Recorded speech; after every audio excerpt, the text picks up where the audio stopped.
Hello everyone, good morning. তোমরা সবাই কেমন আছো? আশা করি খুব ভালো আছো।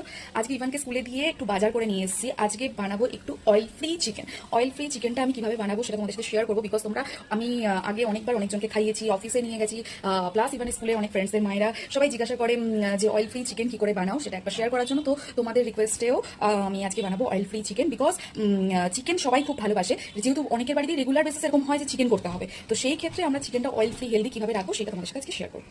এখানে দেখতেই পাচ্ছ, এখানে পুরো আমি চিকেন সব মশলাপাতি সমস্ত কিছু সাজিয়ে নিয়েছি। এইবার এখানে ব্যাপার হচ্ছে যে আমি এখানে দুটো জায়গায় চিকেন ডিভাইড করে নিয়েছি। এই চিকেনটা হবে একদম মশলা দিয়ে কষা কষা করে রসিয়ে কষিয়ে, আর এই চিকেনটা হবে একদম অয়েল ফ্রি এই ভেজিস দিয়ে। তো এই হলো ব্যাপার। চলো এখানে এক এক করে জিনিস দেবো। ফার্স্টে দিয়ে দেবো একটুখানি গোলমরিচ, তারপরে দিয়ে দেবো একটু নুন, আর দেবো টক দই। সো এর মধ্যে দিয়ে দিলাম দই, ব্যাস এইটুকুনি দিলেই যথেষ্ট। এবার দিয়ে দেবো একটু সামান্য কুচি করা পেঁয়াজ, এনাফ। এবার দেবো একটু টমেটো, সামান্য একটু টমেটো। অলমোস্ট রেডি আমার এটা। এটা বেশ মাখাতে হবে। মধ্যে একটা জিনিস পড়বে, একটু আদা রসুন পেস্ট।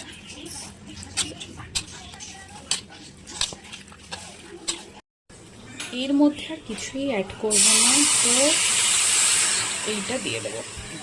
কোনো তেল নেই, কিচ্ছু নেই, এটা দিয়ে দেবো। এই ভেজিসগুলোকে আমরা একটু বয়েল করে নেব। কিন্তু সবজিটাকে আমি নুন আর হলুদ দিয়ে একটু বয়েল করে নিয়েছি প্রেশার কুকারে। আর এখানে তো তোমরা দেখতেই পেলে পুরো অয়েল ছাড়া আমি চিকেনটাকে পুরো দিয়ে দিলাম। এটা জাস্ট একদম আস্তে করে পুরো রান্নাটা হবে।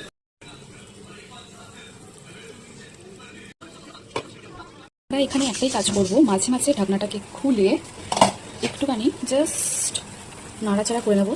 তোমরা দেখো, একটু ভালো করে দেখলে বুঝতে পারবে এই যে দইয়ের জন্য, দেখো দই আর চিকেনের জন্য অটোমেটিক্যালি কতটা তেল বেরিয়েছে। এর মধ্যে কিন্তু কোনো এক্সট্রা তেল অ্যাড করা নেই, অটোমেটিক্যালি এরকম এত তেল বেরিয়েছে।